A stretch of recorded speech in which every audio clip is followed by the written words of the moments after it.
মন যেন কিছুতেই মানছিল না। ওদের অপেক্ষায় থাকার পরে অবশেষে ছুটিতে বাড়িতে আসলো আমার বাবাটা মাদ্রাসার থেকে। আর তার বোনের প্রতি ভাইয়ের যে কি ভালোবাসা তা না দেখলে আপনারা বুঝতে পারবেন না।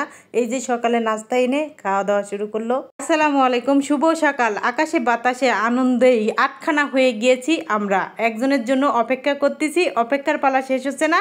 তাই তো গোড়াগড়ি শুরু করে দিয়েছে। তারপরে চলে আসলাম রুমে। আসার পরে মামনি যাচ্ছে স্কুলে, তাকে একটু রিক্সা উঠে দেওয়ার জন্য যাচ্ছি। আর গতকালকের পাপড় ছিল সেগুলো আর উঠানো হয় নাই। আর এই যে আমার বাবাটা ছুটিতে মাদ্রাসার থেকে আসতেছে মুখে হাসি নিয়ে। আর মামনির রিক্সা উঠাই দেওয়ার আসি, সে এখনও কিন্তু রিক্সায় উঠি নাই, ওই যে দাঁড়িয়ে আছে। তার ভাইয়ের সাথে একটু কথা বললো। আর এই যে দেখেন ঘামিটামি কি অবস্থা, পিছনের পাঞ্জাবিতে একদমই ভিজে গিয়েছে। আসার পরে তার আবদার থাকে হোটেল থেকে রুটি খাবো। তাই তো এই যে রুটি আনছে, মানুষ বাড়িতে 2 জন আর আনছে 6টা রুটি। বলেন কেমন লাগে? আমি বললাম তুমি এই রুটি সবগুলা খাবা, এখানে ফ্রিজে মিষ্টি ছিল তাই 2টা 3টা বাইর করে দিয়েছি। আর এই যে তার আপুর জন্য নাস্তা রেডি করছি, দুপুরের লাঞ্চ রেডি করছি। সে যাবে এখন তার আপুর জন্য টিফিন নিয়ে। তাই মা ছেলে 2 জনে রেডি টেডি হয়ে এই তো বেরিয়ে পড়লাম। আর আজকে রিক্সা রোডের ওই পারে দাঁড়িয়ে আছে। বলেন এই গাড়ি দেখলে এত পরিমাণ ভয় লাগে তা বলার মতন না। কয়েকদিন আগে আমার শ্বশুর গাড়ি অ্যাক্সিডেন্ট করে মারা গিয়েছে। সবাই আমার শ্বশুরের জন্য দোয়া করবেন মন থেকে। যারা গাড়ি পথে চলাফেরা করেন অবশ্যই দেখে শুনি বুঝি তারপরে চলাফেরা করবেন। আসলে হায়াত মতির কথা তো বলা যায় না। সবাই আমার শ্বশুরের জন্য দোয়া করবেন মন থেকে। যাই হোক, রিক্সায় উঠি এই যে চলে আসলাম তার আপুর স্কুলে। আসার পরে তার ভাইকে দেখে তো মহা খুশি। এই যে ছোট ভাই বড় বোনের জন্য নাস্তা আনছে, তার কি খুশি থাকবে না বলেন তো। তারপরে তাকে নাস্তা টাস্তা খাওয়ানোর পরে এই যে আমরা বাজার থেকে বাজার করে নিয়ে আসলাম মা ছেলে ছোট একটা ইলিশ মাছ।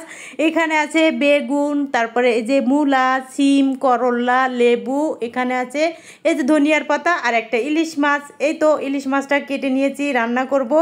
আর এখানে ট্যাংরা মাছ, এখানে কাঁচামরিচ, পেঁয়াজ, করলা দিয়ে আলু, সিম, এই তো সব কিছু রেডি করে নিয়েছি। চলেন এখন রান্না করা যাক। আমার ভিডিওর ভিতরে ভুল ত্রুটি থাকলে প্লিজ ক্ষমার দৃষ্টিতে দেখবেন আর পুরো ভিডিওটা দেখার অনুরোধ রইল।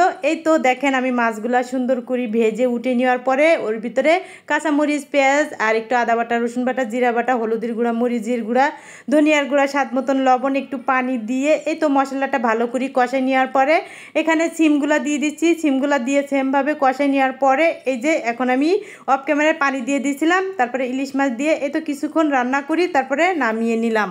যাই হোক, আমার ভিডিও ভালো লাগলে পেজটাকে ফলো করে দিবেন, ইউটিউব চ্যানেলটাকে সাবস্ক্রাইব করে দিবেন। এই যে এখন আমি ট্যাংরা মাছগুলা ভেজে উঠাই নেওয়ার এখানে এই তো মশলা দিয়ে দিলাম, সাথে একটা টমেটো দিয়ে ভালো করে কষাই নেওয়ার পরে এখানে আলু আর করলা দিয়ে দিলাম, দিয়ে কষাই নিব। আর এই যে দেখেন আমি রান্না করছিলাম, আমার পাশে কিন্তু আমার ছেলেও দাঁড়াইছিল। তারপরে এই যে কষানো হয়ে গিয়েছে, পরিমাণ মতন পানি দিয়ে ট্যাংরা মাছগুলা দিয়ে সুন্দর করে আমি রান্না করে নিয়ে নিব।